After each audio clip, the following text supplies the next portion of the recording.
I want to echo the thanks to the Anchorage Museum and to all of you in Alaska who are like Hannah, keepers of the light, to Ron Spatz for your 4 decades of days and nights seeking out beauty and trying to communicate it to the world. Even now, even in the midst of all this, thank you. It's important and appreciated. And it's a joy to read with Chris and with Maxine. I'm going to read one very short story. I seem to, in recent days, have, I keep writing how-to stories. I think it's because I'm trying to figure out how to live, and it's very confusing because every day is different. So this one is called How to Take Back Your Life If You've Been Selling Your Labor. You're on foot on your way to the subway to work when between 2 storefronts of steel and frosted glass, you see an unmarked wooden door. You're sure it's never been there before. In the door is a little golden key.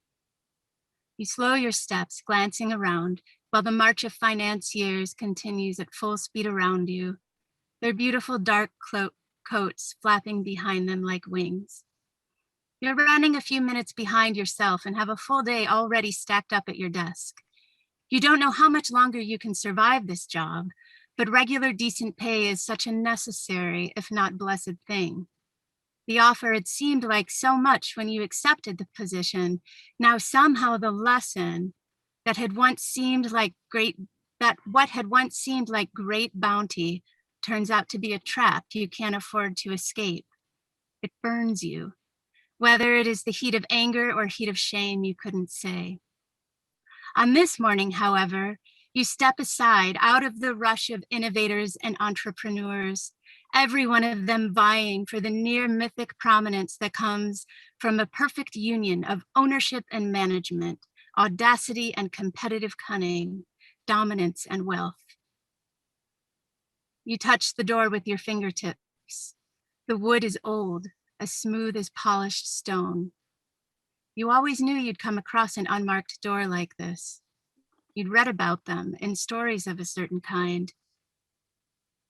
Of course, you know enough about this kind of tale to appreciate that magic is unpredictable. Sometimes it is nothing more than a mean trick. You stand there looking at the door. The door looks back at you. Your children are at home with your husband, who will be dropping them off at school shortly. You made them strawberry toast this morning with hot milk. Their kisses goodbye were sweet. You rubbed a spot of jam off one of their chins and can still feel the stickiness on your thumb and the warmth on the back of your neck, where your husband put his fingers as he whispered in your ear. Then you both smiled and he handed you your own beautiful dark coat. You're trying, the two of you. You do have so much. You are never hungry and you are never bored. You are never without. Every need that could possibly arise has its solution within 3 or 4 city blocks, and these 3 or 4 city blocks repeat themselves in every direction forever. There's no place that isn't city, that isn't addressing your immediate needs. At little cost and with little effort, you can basically have what you want, when, where, and how you want it. So how is it that year 10 in the same enviable, white-frosted, spacious, sun-drenched apartment, you have such a sharp sense of home slipping away? And why does this provoke such an unbearable yearning in you? Why this peculiar feeling that you must, yet cannot, tear yourself away from it all? Why does the city feel like a dark playground, an elaborate lure designed by some force determined to entrap you? You once saw a movie about a woman who was driven so mad by her workaday life that when a colleague suggested her turnaround time on some particular task might be a little too slow, she snapped. She turned over her desk, not all at once, of course, because the desk was heavy, but painfully and slowly in several movements, grunting as everyone watched her in silence. Then she left her car in the parking tower and walked home, where she threw all of her lovely belongings out the window of her apartment on the 23rd floor. As you watched the film, you envied the woman snapping. How could you also authentically snap? You were interested. You wanted to know if you had it in you. In the movie, the camera stayed nearly a full minute on the woman's many colored, wilted shirts floating down to the street and slowly settling only just now before this door. Last spring, your mother died. You sat alone with her in a dimly lit room, holding her hand as she shuddered through her last breaths. Birds were singing outside the shaded window. She was 73. You're running out of time. The air on the other side of the door is clean and bracing. Though it had been early morning in the city, it's already midday here, and the sun is high overhead. You understand, just as you might within a dream, that this is because time moves even faster over here. You stand on a slight rise. Beneath your feet is a thick mat of grass, whirled and combed into peaks like the hide of a wild animal, and you slip off your shoes. All around you, sunlight pours like gold over a green, green world. No time to stop and stare. The shadows are stretching and shifting quickly. Your eye has caught a figure ahead of you among the shapes of trees, a woman carrying a lamp. She has always been there up ahead, hasn't she? She was outside the bedroom window this morning, far below on the street, wasn't she? Ahead of you, her figure steps into shadow and is gone. You have to follow her. You know it as you know the weight of your own face. She is what you came here for. There's a dense forest in the distance. For now, you're on a narrow path that winds around beneath the hardwood trees, through a cathedral of leaves and branches alive with eyes and claws, tails and wings. In the distance, a man stands half in sun, half in shade, swinging an axe with both hands in swift and steady arcs over his head. When the metal blade rings against the wood, your head sings and your heart knocks hard in your chest. I knew it, you think. I knew it.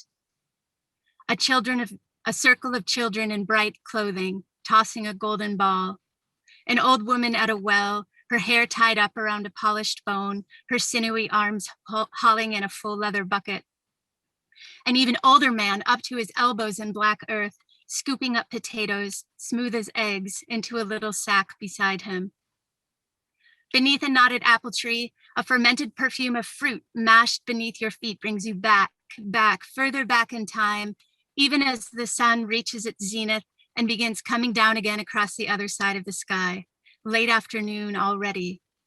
How can the day be so short? How can there be so little time? The trees and grass grow shaggier. The cultivated fields are slowly overcome with wildflowers and hat-high grass. The birds of prey swinging against the blue sky grow larger and larger. Wooden cottages in the distance flatten and morph into crude huts of stone and mud. Back in the city, your children will be expecting you. You can see the white ovals of their faces hanging inside the school window, watching. Their teachers will use the emergency contact numbers, first your husband, then your neighbor. So you walk on instinctively toward the line of trees that marks the beginning of the forest. You enter the trees at twilight and the hair goes up on the back of your neck.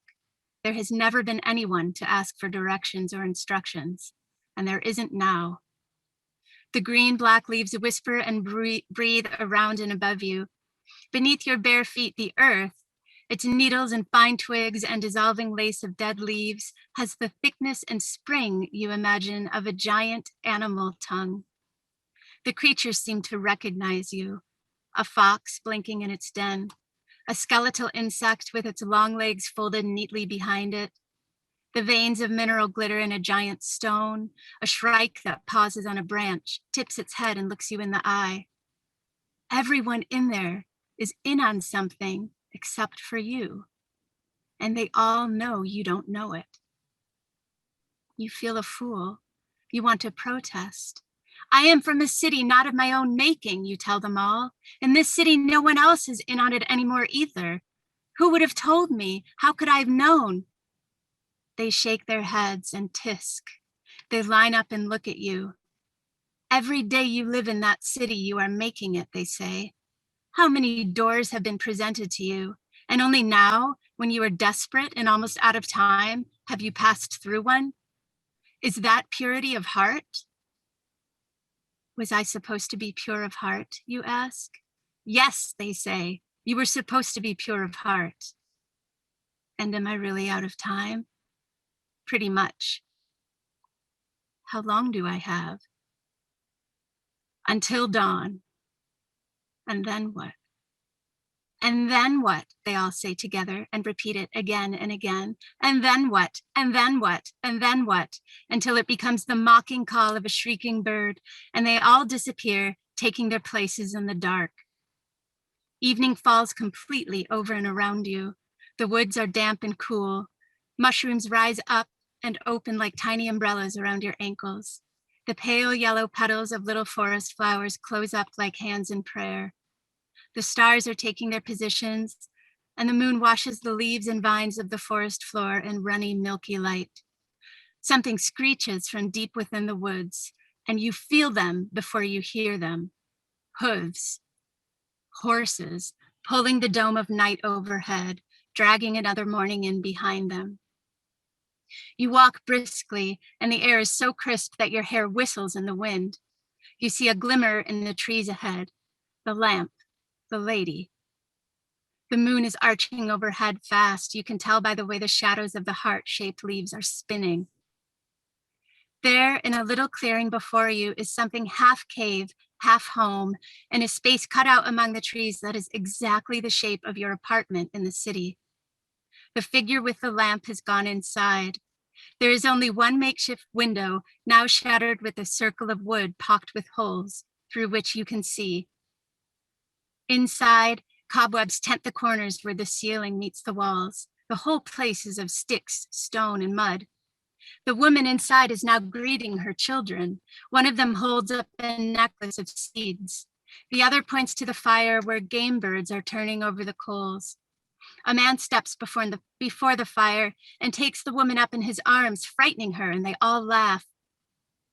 When he speaks, the man's voice hums in your sternum the way the axe hit the wood in the early afternoon. They are all a little elongated, like shadows, black shadows.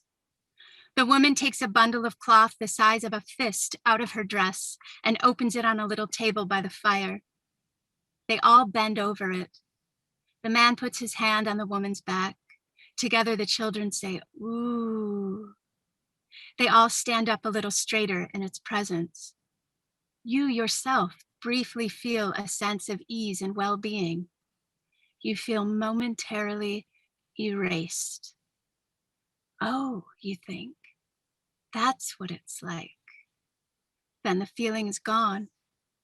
Everyone in there is beaming. You begin banging on the shutter with your fists. Nobody looks your way. "I used to have that too," you yell. You back up and turn around, hollering up into the trees standing at their posts. The last words ring around you in an echo. Then it is so quiet you can hear yourself drawing every breath. As the night grows blacker around you, the inside of the little hovel grows brighter. You can see the woman clearly now. She's hairy, almost from head to toe. She has a snaggletooth and a pot belly. She has your eyes. Her naked, hairy breasts shake as she laughs and sway as she crosses the room, her nipples pointing down at the dirt floor. She shuffles her feet the way your grandmother used to, and touches the heads of her children the way your mother used to. "Let me in," you say quietly now, for there's clearly no point in raising your voice. You don't know how to speak to this woman in a way that she will hear. "Please, let me in." The horse hooves are close behind you now. You can smell the musk of the animals approaching, and you feel it like a knife's blade across your heart when the sun cracks the eastern horizon with a long, searing line of white. Dawn. You reach out to push your way through the crude door, but the lights have gone out. The family of shadows is gone, and all you touch as your hand hangs in the darkness is wiry, damp horsehair. Time passes swiftly, your mother told you, from the narrow hospital bed set up in her apartment. Her eyes were large. The sockets of her eyes were large. Her hand a spotted claw in your own smooth hand. What time is it now? She asked.